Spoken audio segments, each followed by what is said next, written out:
Well, a good sunny afternoon. It's in the 90s here in Georgia. This is my little rooting table, but I want to share with you my harvest. These are cucumbers right out of my garden. Look at the size of these things. Big, fat, round. I don't know exactly what I'm going to do with them. I'm thinking about juicing them. Haven't done that in a while. And then I've got these beautiful green bell peppers. Look at these guys. Look at those.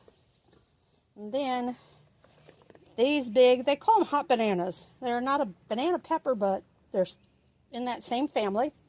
I've got a bunch of those that I just picked. As you can see, it fills up this big pot. And then also I have a plum tomato. Now these, because the plant tends to droop to the ground, I pick them when they're like this and let them self-ripen on a window ledge in the house. Or even just let them sit on the table. Bunch of serranos, as you can see. And then for the first time ever, sugar snap peas. And these are absolutely right off the vine. You want to take the little string out, so you pick that there, and you just go. So sweet. So now I'm going to show you. Hopefully you'll be able to see. I have more peppers to pick. I just noticed a bunch of them. But here, yes, because of the weather, I've got a lot of weeds to go through in here. So that's pretty much what you're seeing. At least I hope you can see what I'm trying to show you. But the big, tall, green leafy plant there, that is all cucumbers. And I want to show you just how I trained these up so that they're easier to find. Although some of them ran away with me anyway. So if you look in here, everywhere you see a yellow flower, that's going to be a cucumber or a pickle. Now if you want to make the small pickles, you pick them while they're still small. That's what people don't understand. You don't grow pickled cucumbers and then regular cucumbers. Now, I don't know if y'all can see it, but I've had this trellis, and as the plant grew, I trained it up onto it. It latched on, and look how the cucumbers hang. They hang like this, so it's easier to spot them. And this is a good size for picking. And you see the little baby one in front of it? So I'm just going to pick that one out. And that's a nice size if you wanted to do dill spears. It's perfect size for that. My tomatoes are all still yellow and green. Well, they're actually green, they're not yellow. And tons more of these hot banana peppers or banana peppers, whatever you want to call them. Just like this. You know they're ready to come off when they just pull off. They get to this certain size where it's about 3/4 of an inch around at the top. That's when you pick these guys. There's a few that could stand to stay a little longer. Those are some cherry tomatoes. They haven't done anything just yet. And let me put these peppers down. And then we will go to the beans, which I didn't realize how many beans I actually had out here. So there's that. This is some of the beans that I've already picked. I have the green string beans, and then these purple ones, which make a great, you can do this for a 3-bean salad. Delicious, delicious beans. I'm going to put that in the shade because that metal pot or dish gets hot.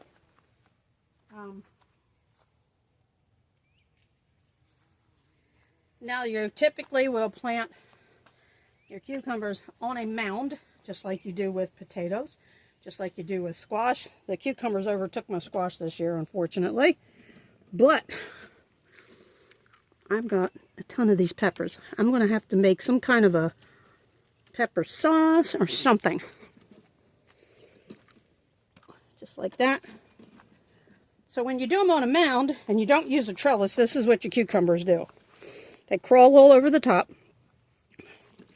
They spread out. And then you look under the leaves and boom, those are pickle size. I can make those into small pickles if I wanted to. Pick them now. There's another one forming. There's a little chubby guy there, and he's got a friend next to him I didn't see earlier. Actually, there's a couple of friends under there. So when you have good pollinators, that means bees, you end up with a bumper crop of cucumbers. Funny thing is, my husband likes the cucumbers. I'm not crazy about them. So, kind of ironic, isn't it? So, and as you can see over here, here's the cucumbers, and they have run all the way across here and have grabbed onto this piece of netting, which I think is really wild, to tell you the truth. And there was this is where the purple string beans are, and you have to go through the leaves when you're picking beans, and you go through and you find them, and when they're like this, perfect. You don't want them getting too fat, about 1/4 of an inch or 3/8 of an inch, I guess, across, like this one is perfect. Finding them is the trick. So we're going to visit the green beans over here real quick. I'm going to try to put this down to show you exactly how beans will hide from you. And you have to know where to find them without hurting the plant, which isn't a hard task. Just takes patience. And we're going to do like this and see if I can't get you right down to where the picking is going on down here. So I'm going to put this up this way. And hopefully this is a good angle for y'all to see.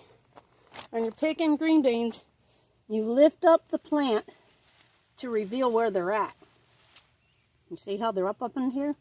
These are perfect, ready for picking.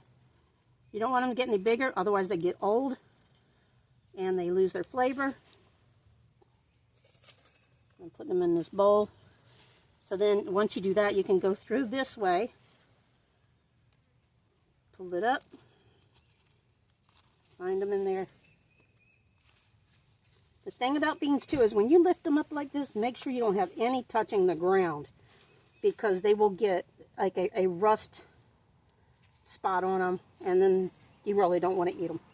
I forget what the malady is when they get that rust spots on them. You don't want any rust spots on your green beans, or anything actually. If you notice that your tomatoes are drooping on the ground, stake them up, or put a tomato cage and then tie them up to that. So here, got one, a couple more. I went through these earlier, I got a bunch. See, that one's almost too big. That one's really almost too big. But you got to dig for them. They just don't jump out and say, hey, here, come pick me. And I think I've got most of them. There's one more big one. And we're good to go.